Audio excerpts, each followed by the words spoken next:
नमस्कार। मौर्य की आवाज में एक बार फिर से आप सभी का स्वागत है, अभिनंदन है। साथियों,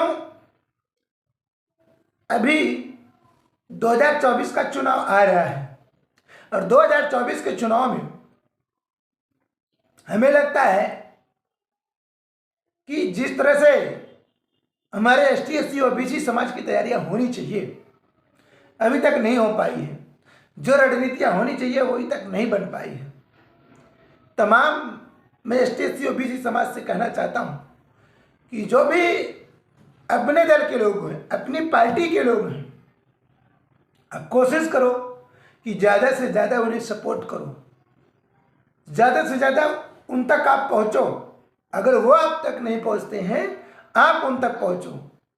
लीडर आपके पास नहीं पहुँचे हैं तो आप लीडर बन जाइए, आप वहाँ तक पहुँचिए, लीडर से संपर्क करिए और क्या कुछ रणनीतियाँ हैं उसकी तैयारी करिए, ताकि आने वाले समय में आप 2024 में एसटी एससी ओबीसी समाज को आगे ला सको। समय रहते में सोचना चाहिए, समय रहते में प्लान करना चाहिए। साथ ही साथ तमाम एसटी एससी ओबीसी समाज से मैं ये कहना चाहता हूँ कि जो भी सरकार की जो वो गरीबों और असहाय लोगों के लिए लाभार्थी के रूप में वो कुछ आप सभी को हेल्प करना चाहते हैं, चाहे वो आयुष्मान कार्ड हो, चाहे मुख्यमंत्री आवास हो, जनधन योजना, तमाम सारी योजनाएं हैं। सरकार की जितनी योजनाएं होती हैं वो ज़्यादातर योजनाएं गरीब असहाय लोगों के लिए होती हैं, लेकिन वो गरीब असहाय तक पहुंच नहीं पाती। कारण कि बीच में जो दलाल होते हैं, दल्ले होते हैं, चमचे होते हैं, वो पूरी योजना को खा जाते हैं और उस योजना का प्रचार सरकार गरीब असहाय लोगों के लिए करती है। हालांकि वो भी ये दिखाती है कि हम गरीब असहाय तक हमारी योजनाएं पहुंच रही हैं, जबकि योजनाएं मुझे लगता है कि सारी की सारी योजनाएं 90% अगर गणना आप कर लोगे, जिस दिन जातिगत जनगणना करोगे और आर्थिक रूप से जनगणना करोगे तो आप 90% उनकी योजनाएं चमचों और दलालों तक ही सीमित रहती है, वो असहाय और गरीबों तक नहीं पहुंच पाती। इसलिए गरीब असहाय को भी जागरूक होना है कि सरकार की क्या क्या योजनाएं हैं, और योजनाएं आपके लिए ये नहीं कि उसने उस पार्टी ने बनाया, उस पार्टी ने बनाया जरूर होगा, वो मुख्यमंत्री जरूर होंगे, लेकिन जो योजनाएं होती हैं, योजनाएं आपकी हैं, आपका हक और अधिकार है, वो आपका है, उसका नहीं है। जिसने योजना बनाया ऐसा नहीं कि वो उसका है, उसका नहीं, वो आपका, आपकी योजना है, आपके लिए है।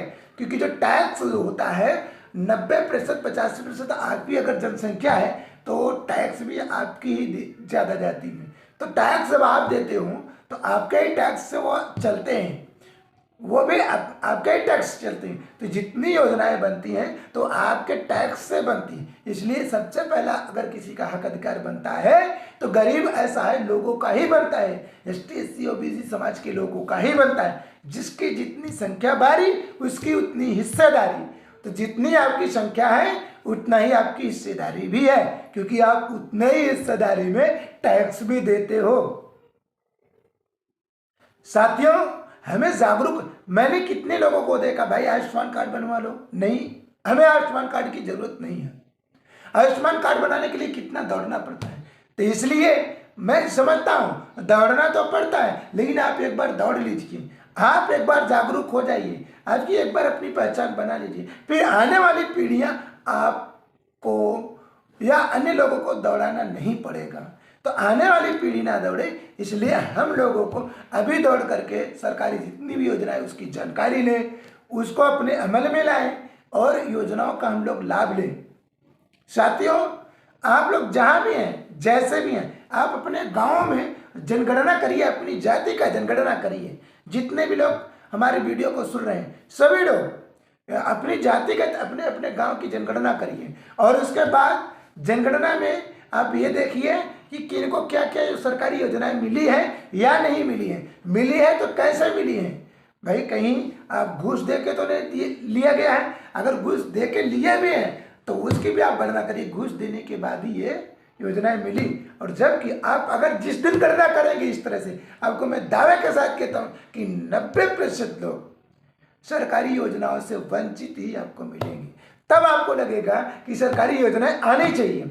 अब उसके बाद आप अपने एमएलए से, आप अपने सांसद से, आप अपने विधायक से, आप अपने कॉरपोरेटर से, प्रधान से, जिला पंचायत सदस्य से और ब्लॉक प्रमुख से या तमाम जिलाधिकारी से, इन लोगों से आप कह सकोगे, एसडीएम से कह सकोगे कि साहब हमारे गांव में इतनी सरकारी योजनाएं जो चलती हैं उसका लाभ आज तक नहीं मिला, प्लीज़ हम सभी को इन योजनाओं का लाभ दिया जाए। तब सरकार एक्टिव होगी, अधिकारी एक्टिव होंगे और आपको उन सरकारी योजनाओं का लाभ देंगे। लेकिन उसके लिए आपको एक्टिव होना पड़ेगा। हक अधिकार मांगने से नहीं मिलेगा, हक अधिकार के लिए आपको लड़ना पड़ेगा, हक अधिकार आपको छीनना पड़ेगा। साथ ही साथ मैं ये कहना चाहता हूँ कि साथियों, अभी जिस तरह से चुनाव का माहौल चल रहा है, इन माहौल में बहुत सारे ऐसे लोग हैं जो न्यूज़ देख करके, टीवी में न्यूज़ देख करके सही और गलत का निर्णय करती हैं। साथ ही हम सही और गलत का निर्णय जरूर कर सकते हैं टीवी देख करके, लेकिन मुझे लगता है उससे पहले हमें ज़मीनी हकीकत भी जानना पड़ेगा। आखिर रियल में ज़मीन पर क्या है? कहते हैं कि विकास हो रहा है, विकास हो रहा है, विकास हो रहा है, लेकिन मुझे लगता है कि विकास कहीं दिख नहीं रहा है। वो टीवी में दिखता है, बड़ी बड़ी रोड पर, बड़ी बड़ी बिल्डिंगों में दिखता है, झुग्गी झोपड़ियों में नहीं दिखता। जबकि देश कृषि प्रधान देश है, तो 90% जो आबादी है वो झुग्गियों झोपड़ियों में बसती है आजकल। इसलिए, और जब कहा जाता है कि विकास हो रहा है, देश विकास कर रहा है, तो विकास किसी एक व्यक्ति का नहीं, विकास सर्वांगीण होना चाहिए, सभी का विकास होना चाहिए। लेकिन जब आप सभी का विकास देखने जाओगे तो मुझे लगता है कि अभी भी 70% लोग झुग्गी झोपड़ियों में रहते हैं, 70% जनसंख्या अविकसित है।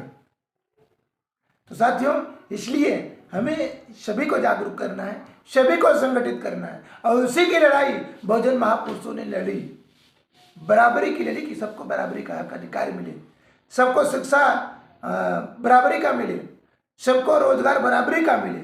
लेकिन आज शिक्षा के भी नाम पे आप देख लीजिए, गरीबों के लिए प्राइमरी पाठशाला, सरकारी स्कूल है, और जो कुछ पैसा कमा सकते हैं उनकी मजबूरियां हैं कि अपने बच्चों को आगे बढ़ाना तो प्राइवेट में डालते हैं, जो उद्योगपति हैं तो एकदम हाई फाई स्कूल में डालते हैं। तो पढ़ाई का भी यहाँ पे बंटवारा किया गया है।